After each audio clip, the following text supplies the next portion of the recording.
Olá pessoal, tudo bom?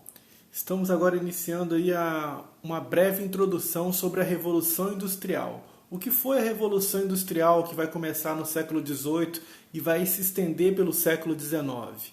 Vamos ver as principais características e as principais nuances desse processo tão importante para a humanidade.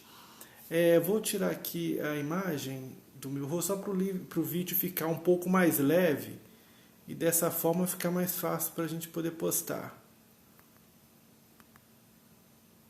Vamos lá, pessoal. Então, vamos focar agora nesse processo, né, na Revolução Industrial, nesse processo bastante importante aí dentro do campo do capitalismo mundial, que foi a Revolução Industrial, certo?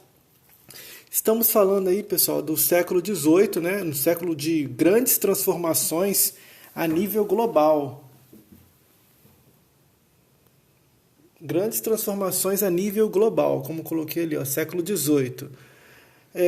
Vamos ter várias transformações na Europa, e a Europa vai estar constantemente se moldando, muito principalmente no campo político, onde nós percebemos a Revolução Francesa, o Iluminismo e também a consolidação do capitalismo. Tudo isso no século bastante agitado, o século XVIII. Então, pessoal, temos que lembrar o seguinte, que a Revolução Industrial ela trouxe a afirmação do capitalismo, certo? E também numa época aí de grandes transições, onde a Idade Moderna era uma transição entre o feudalismo, que ainda resistia em permanecer vivo, e o capitalismo que estava começando a surgir. Todo esse processo vai ser entre o século XV até o século XVIII, são 3 séculos de transições, séculos de bastantes transformações, tanto sociais, econômicas como políticas. Porque se a gente for pensar bem, ali no século XV ainda, tínhamos ali um capitalismo comercial. O que era o capitalismo comercial? Era um capitalismo baseado nas grandes navegações e principalmente no comércio.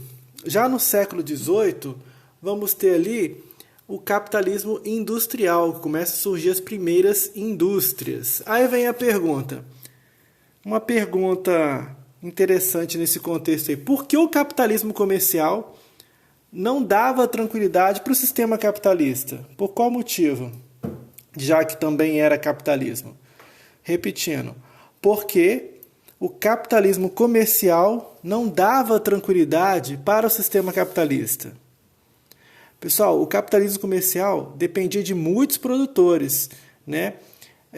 Mas quem ganhava dinheiro de fato no final da história, na ponta da linha, eram os comerciantes. Por isso o nome, né? Capitalismo comercial.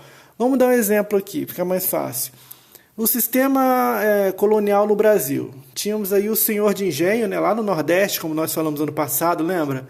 Os holandeses, né, que vieram, tentaram, de certa forma, colonizar o norte do Brasil. Mas vamos focar no senhor de engenho. Então, temos ali no Nordeste do Brasil o senhor de engenho que produz lá cana-de-açúcar e é uma pessoa muito importante, né? Ele vai ser a elite local aqui no Brasil. Então ele produz a cana-de-açúcar, que era muito importante lá para a Europa. A nível de Brasil, o senhor de engenho era a elite colonial. O senhor de engenho era o bambambam, era o cara que mandava aqui. Porém, a nível mundial, ele não passava de um coitadinho. Por quê? Porque quem ganhava o dinheiro, na verdade, era o comerciante. Repare nessa primeira imagem, o senhor de engenho, né? A elite brasileira logo atrás, todo o povo que segue ele, porque ele é o grande elite, o grande capitalista do Brasil. Mas quando na verdade não é. Quem vai ganhar muito dinheiro nas costas dele vai ser o comerciante, certo? Quem ganhava dinheiro efetivamente eram os comerciantes, tanto portugueses quanto os holandeses, certo? Por que os comerciantes ganhavam dinheiro? Porque eles compravam barato no Brasil e vendiam muito caro na Europa, certo? Seguindo essa lógica, porém, se os comerciantes viessem um dia para o Brasil e os senhores de engenho parassem de produzir a cana-de-açúcar, o que ia acontecer? Esse foi um ponto que foi pensado, né, pelos comerciantes para começar a investir na indústria, para poder não ficar dependendo apenas da produção que ficava aqui no Brasil. Então, aí, com a ascensão da indústria na Europa, o comércio continua importante, claro, só que a indústria já estava produzindo lá para poder tentar suprir, né, para não ficar nas mãos apenas desses produtores do Brasil. Ok? E dessa forma eles produziam lá tudo o que eles precisavam e também produziam o excedente para poder vender. E não depender apenas de produtores que estavam em áreas distantes, como na América ou na Ásia. Pessoal, então a Europa e a Inglaterra ela passa por essas modificações e ao mesmo tempo o avanço das forças produtivas, ou seja, as novas tecnologias para produzir mais, vão surgindo. Então vai começar, deixa eu botar na outra aqui, nessa, vai começar basicamente um efeito cascata. Vai começar do artesanato. O que é o artesanato? O artesão vai e faz um produto tranquilamente, somente ele. Depois vai passar para manufatura, que são vários artesãos fazendo determinado produto. Depois para maquinofatura, que também são alguns artesãos com algumas máquinas para alguém operar ela. E no final a indústria, na qual não precisa ter uma pessoa técnica que saiba fazer um produto, apenas uma pessoa para operar a máquina. Um exemplo mais fácil é, imagine você um artesão faz botas, um exemplo. Uma indústria de botas, o operário não vai saber fazer botas. O artesão sabe fazer as botas, mas o operário de uma indústria não sabe necessariamente fazer uma bota. Então, no artesanato, é o artesão que trabalha, que produz a bota. Na manufatura, temos uma série de trabalhadores com a capacidade artesanal que, em conjunto, também conseguem produzir botas. Mas ainda assim são artesãos e dominam todas as etapas de produção. Por exemplo, o artesão vai precisar de madeira, de couro, de fios, ele sabe fazer tudo isso. Então o artesão domina todas as etapas do processo. E o artesão pega o exemplo da bota, ele pega esse produto que ele produziu e vende para o burguês. E o burguês, por sua vez, vai vender para outro e vai ganhar muito dinheiro com esse processo, certo? Então o artesão, ele domina o conhecimento, ele domina o produto. Olha nessa imagem acima, um artesão fazendo um bordado ali de rosa, com as folhas verdes, né? Então o artesão sabe fazer. Já o operário da indústria não sabe fazer, ele apenas aperta botões e é a máquina que vai fazer. Então o operário não tem conhecimento pleno do processo, mas o artesão tem. O que acontece? O burguês ele vai se inserir nesse processo de produção do artesão. Por quê? Começa a aparecer algumas máquinas que ajudam a produção de determinados produtos. Porém, os artesãos não tinham dinheiro suficiente para comprar essas máquinas. Aí apareceu o burguês, né, que vai investir, ele chega lá e fala assim, o burguês, né, com o dinheiro, ou o artesão, vamos produzir mais, você está precisando de comprar máquinas, se você tiver a máquina, você vai conseguir produzir muito mais. Aí ele começa a investir com dinheiro, entra com dinheiro, no caso, para poder ganhar, para poder produzir mais e com isso o burguês ganhar cada vez mais dinheiro.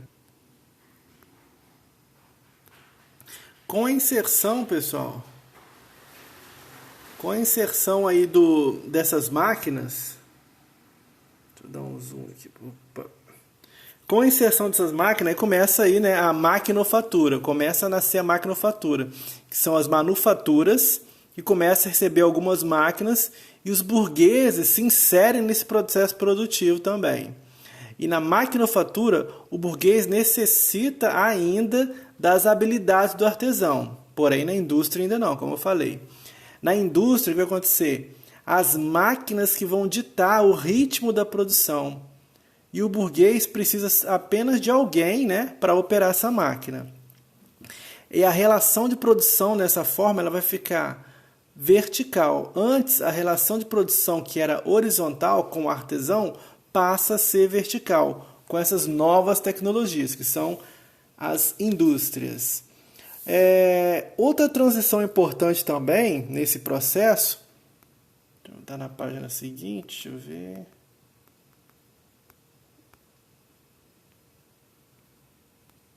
Repare a imagem do burguês no meio das máquinas. Certo? Outra mudança também importante, outra transição, vai ser a mudança da economia, que vai deixar de ser rural para tornar-se uma economia urbana. Muitos camponeses, que no período aí de entre-safra, eles são artesãos. Então, vai mudar totalmente a concepção. Os camponeses que também eram artesãos, na entre-safra, no período que estava tranquilo, vão agora, de certa forma, migrar para as cidades em busca de emprego. Então a economia que era rural vai tornar-se urbana. E a indústria, aí, pessoal, aos poucos vai mudar esse cenário.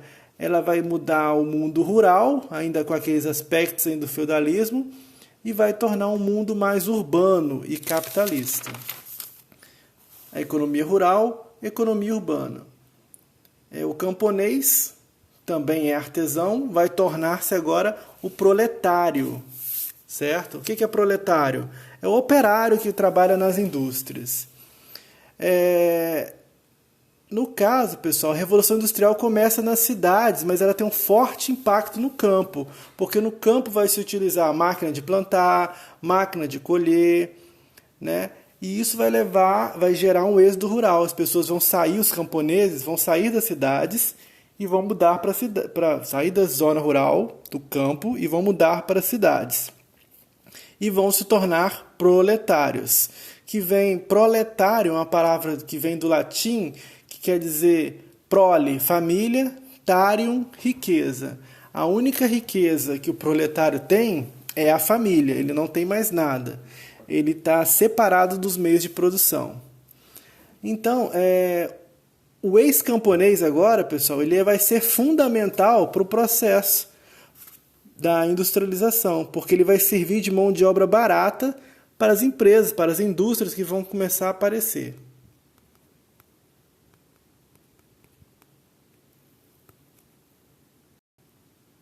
Opa, tá meio ruim essa imagem aqui, deixa eu dar um zoom nela.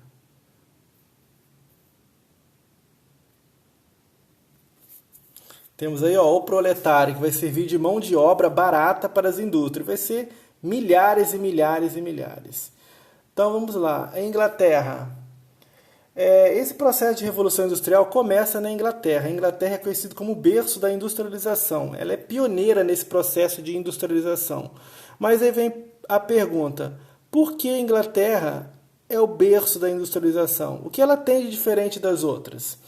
Pessoal, a Inglaterra ela toma a frente no processo de industrialização, à frente de todos os outros países, porque ela tem algumas características peculiares. Quais são elas? Primeiro, ela tinha um governo burguês. Lembra da Revolução Inglesa, que colocou um governo burguês no poder? Isso vai gerar uma série de benefícios, a criação do Banco da Inglaterra, pesquisas tecnológicas desenvolvidas para poder produzir mais. Então tem essa questão. O governo burguês foi fundamental para ela sair na frente na industrialização. Um outro quesito foi o acúmulo de capital. Lembra que a Inglaterra ganhava bastante dinheiro no comércio também com as Américas, com a Índia, mas também no Tratado de Between. Lembra que nós falamos ano passado do Tratado de Between, também conhecido como Tratado de Panos e Vinhos, que Portugal tinha uma relação com a Inglaterra, que comprava, pagava em ouro, trocava o vinho. Lembram disso? Então, grande parte do ouro que Portugal ganhou aqui na América, principalmente no Brasil, foi, de certa forma, chegou para a Inglaterra, retornou para a Inglaterra, esse capital. Então, ela tem um acúmulo muito grande de capital, tem muito dinheiro. Outro requisito, ela tem grandes reservas de carvão e ferro. E se nós pensarmos bem, a primeira revolução industrial ela foi a do carvão e do ferro. e ela tinha grandes jazidas de carvão e ferro. Então foi um requisito muito importante, porque a partir daí você consegue produzir os produtos da primeira revolução, tipo o trem de ferro, né, que era de ferro e também alimentado pelo carvão. Além disso, temos aí uma excelente posição geográfica. Vamos lembrar que a Inglaterra é uma ilha, né? E ela tem portos muito famosos e bem adequados para a produção, para poder escoar essa produção, e além de uma série de rios, né, que vão ligar as cidades mais importantes. Temos também a classe, uma nobreza capitalista chamada gentry, como nós falamos também, e essa nobreza capitalista, ela gosta do comércio, ela participava do comércio e ela integrava o comércio. Então tem essa outra concepção, uma concepção de uma nobreza, não aquela nobreza parasita que não faz nada, mas não, uma nobreza que gosta do comércio. E também temos aí as políticas de cercamentos, as famosas Enclausured Acts. Foi uma série de leis para os grandes senhores que expulsavam os camponeses das suas terras, camponeses esses que não tinham... Os camponeses ficavam gerações na terra, só que nunca ninguém pediu papel, documento da terra. Os camponeses não tinham documento da terra. E com isso a Inglaterra começa a exigir documentos, sendo que eles não têm documentos, e por não ter documentos, os camponeses são expulsos da terra e vão para as grandes cidades. Chegando nas cidades, eles viram uma massa de pessoas desempregadas e procuram uma função, um emprego, e vão trabalhar nas grandes empresas, nas grandes indústrias. Opa, esse celular está terrível, vamos lá. Então temos aí uma nova sociedade que vai surgindo. Agora, pessoal, temos aí o burguês versus o proletário. Antigamente era o nobre vezes o camponês. E com isso aí vai surgir, né, uma sociedade industrial, uma nova concepção, uma nova realidade. Não é mais nobre vezes camponês, agora vai ser burguês versus proletário. E esse proletário, pessoal, ele vai viver em condições péssimas. O proletário vive em condição de penúria, de miséria, certo? Ele vivia numa condição muito deplorável. Porque agora, pessoal, esse proletário ele foi separado dos meios de produção. Como assim? Porque quando o proletário estava no campo, ele era o camponês, o artesão, ele podia não ter dinheiro, mas ele tinha algumas coisas. Ele tinha uma vaquinha, ele tinha frangos, ele tinha terra para poder plantar alguma coisinha, tinha árvore de manga, pé de laranja, ia lá, comia de fome e ele não morria, o camponês, certo? Quando ele chega na cidade, ele não tem nada, ele não tem terra, ele não tem os meios de produção, ele não tem como se alimentar. A única coisa que ele tem é sua força de trabalho para poder vender. E é o que ele vai fazer, ele vai vender sua força de trabalho. Ele está separado dos meios de produção. Quem tem os meios de produção é o burguês. O burguês é o dono dos meios de produção. O burguês tem indústria, o burguês tem dinheiro. E o proletário não tem mais nada, não resta mais nada. Nós falamos aí que o proletário foi separado dos meios de produção. Ah, professor, então a árvore é o meio de produção? As árvores são meio de produção. Tem ali, vai dar a fruta, a vaquinha vai dar leite, os frangos vão dar ovos e carne, e a terra produz. Mas agora o proletário está afastado disso. Então só resta para o proletário vender a sua força de trabalho. E ele vai vender a sua força de trabalho muito barato, porque ele vai ser explorado pelo que eles vão chamar de mais-valia. O que é mais-valia? Mais-valia é o nome dado ao excedente da produção. Por exemplo, um camponês trabalha numa indústria, porém ele produz lá determinado produto em um dia de trabalho, digamos, ele já produziu o seu salário. Os outros 29 dias restantes do mês, ele vai estar produzindo lucro para o dono da fábrica. Isso é a mais-valia. No caso, ele conseguiu produzir o seu pagamento em um dia e está dando 29 dias de produção de lucro para o dono da indústria. Então ele é muito explorado nas indústrias, porque se ele reclamar, tem outros milhares de outros trabalhadores querendo o lugar dele. Então ele é muito explorado nesse sentido. E também existe uma ausência muito grande de leis trabalhistas. O proletário entrava no trabalho muito cedo e saía muito tarde, era muito explorado, locais insalubres, poucos e baixos salários. E tudo isso fazia com que o proletário precisasse de mais dinheiro, porque ele não conseguia sobreviver, certo? Porque a indústria vai pagar muito pouco. Aí o que o proletário faz? Coloca a sua esposa para trabalhar. Porém, a sua esposa, por ser mulher, vai receber menos que o homem já recebe pouco. Aí a mulher vai trabalhar, recebe metade do que o homem trabalha. Aí eles não conseguem, mesmo assim não conseguem se manter. Aí vai e coloca o filho. O seu filho lá, quando faz 9 anos, já vai trabalhar nas indústrias, porque para poder ajudar a família, porque a família não dá conta de sobreviver com aquele salário miserável. E as crianças são muito aceitas nas indústrias, porque elas têm a mãozinha pequenininha. E a mãozinha pequenininha é a mão ideal que entra nas máquinas, principalmente na máquina de fiar, a máquina de fazer tear, de fazer roupas. Então as mãos delicadas e pequenas das crianças são muito bem aceitas nas fábricas. Ocasionalmente, uma hora ou outra, algumas crianças vão perder um dedo, vão perder uma mão, mas isso vai ser normal. Não existem leis trabalhistas que condenam, nem existe nenhuma lei. Uma criança meteu a mão lá para desembolar os fiozinhos da máquina, a máquina de repente ligou, perdeu o dedo, bota outra criança. Morreu, bota outra pessoa. Então não tinha uma lei em cima que regulava igual hoje em dia, certo? Então vai ser uma super exploração das mulheres e das crianças e também dos proletários. Tudo isso vai acontecer aí no século XVIII. A Revolução Industrial vai começar a se expandir através do século XIX, onde a burguesia de fato vai tomar o poder, certo?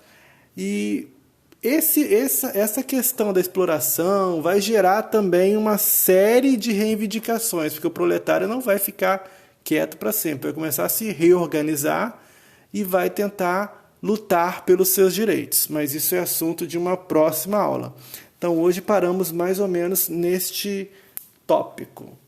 Deixa eu ver se tem mais um aqui. Pronto. Proletário separado dos meios de produção, como eu falei, e explorado demais pela mais-valia. A ausência de leis trabalhistas e a superexploração de mulheres e crianças. Esta é uma introdução do que vai ser a Revolução Industrial, que começa ali no século XVIII, onde a Inglaterra é pioneira nesse processo e vai se estender pelo século XIX, XX e até hoje. Pessoal, forte abraço, dúvidas registrem. E vamos seguir no livro e nas atividades.